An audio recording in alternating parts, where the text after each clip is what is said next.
We are in The Road to Paris, and in Chapter 8, Paris had a bad dream and an accident. And so we're going to see what happens next in Chapter 9. Secret. Paris made the bed that morning as usual, as if nothing had happened. When she went back to the room after breakfast, Mrs. Lincoln was there, piling the wet sheets on the floor. Paris wanted to bolt, but her feet refused to cooperate. Any minute now, and Mrs. Lincoln would scream at her. The woman took a step toward her, and Paris flinched, steeling herself for a blow. "Next time," Mrs. Lincoln said in her matter-of-fact voice, "you change the sheets yourself. There are clean linens in the hall cupboard. I'll change the bed this time. You put the sheets in the washer. I'll be down in a minute." Shaking, Paris did as she was told. She carried the sheets and pajamas to the laundry room and stuffed them in the washer, wondering what horrible punishment awaited her.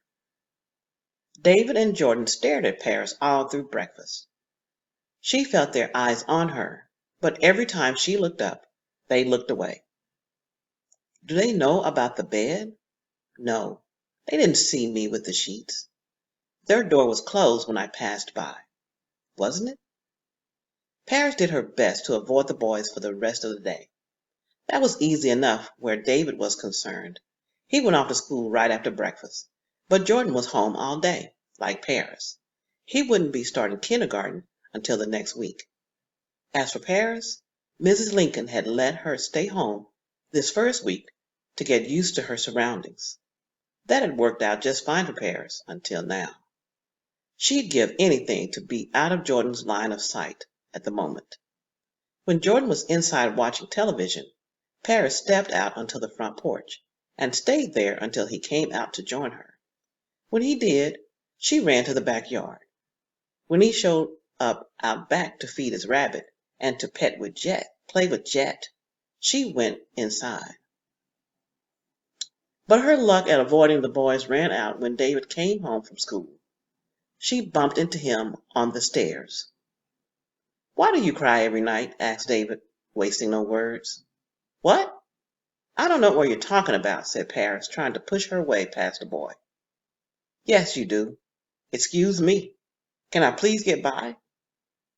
"I hear you through the wall, every night," said David, refusing to budge. "What's that about? You scared of the dark or something?" "Who says I'm afraid of the dark?"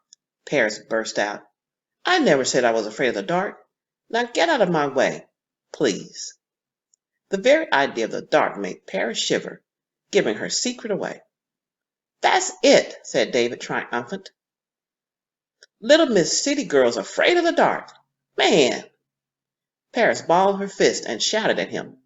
"You would be too if somebody locked you in a closet and left you in there all day." "Oh no! Why did I tell him that? I didn't mean to. Stupid, stupid! Now he'll tell everyone." That was the last thing Paris wanted. If anyone else knew, they might use the information against her, lock her up whenever they felt like punishing her. "Gee, what kind of creep would do a thing like that?" said David. "Hey, I'm sorry. I didn't know, okay?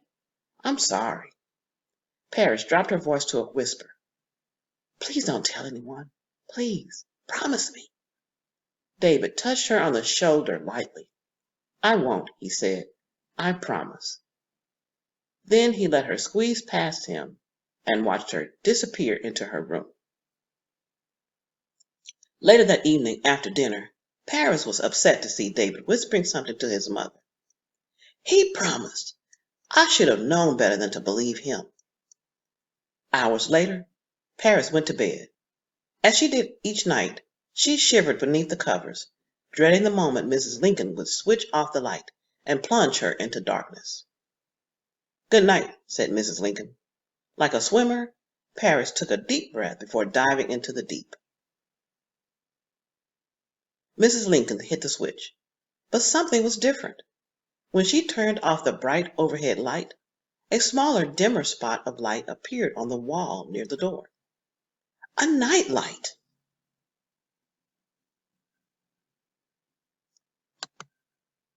Sleep well, said Mrs. Lincoln, with a smile in her voice.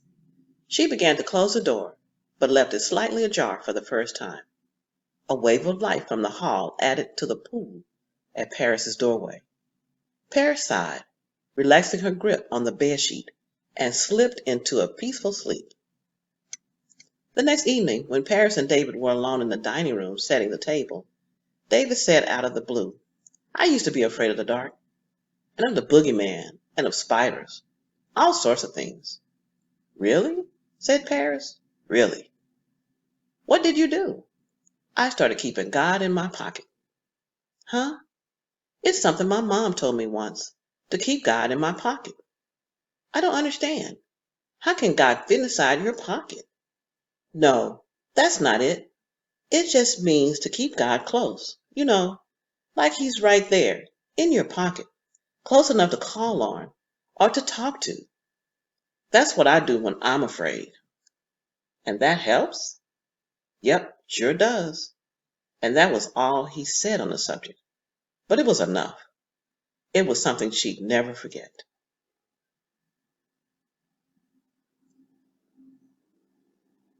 We are at the end of chapter 8. And I like that. Keep God in your pocket. Keep Him close. So Paris had something that she could rely on.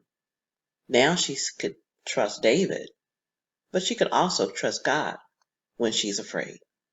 And that's why she said she'd never forget that. So we're going to continue on in our story for the next chapter and see what happens. So stay with me.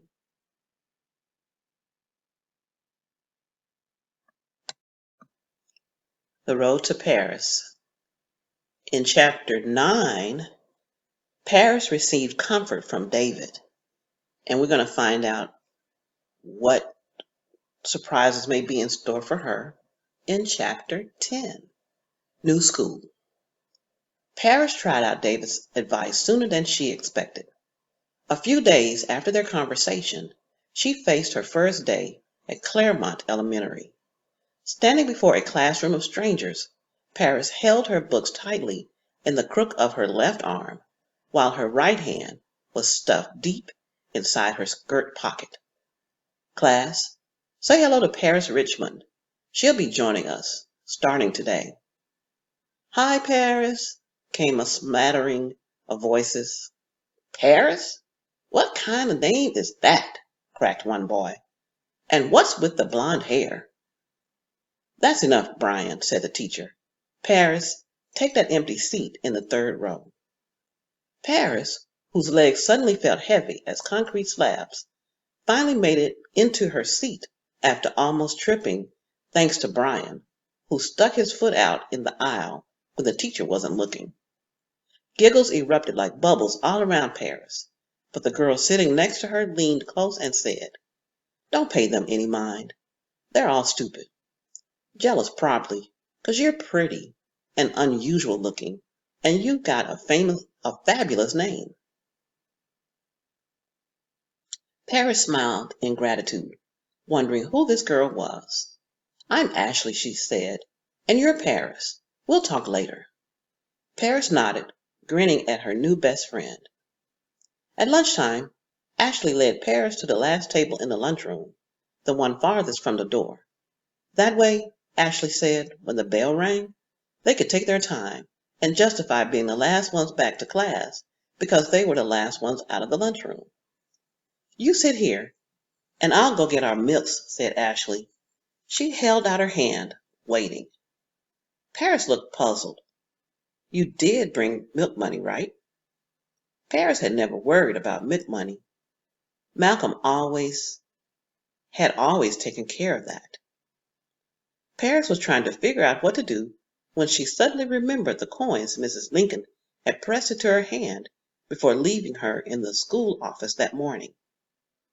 Paris rummaged in her pocket and pulled out the coins. "Here it is," she said. "Okay, be right back."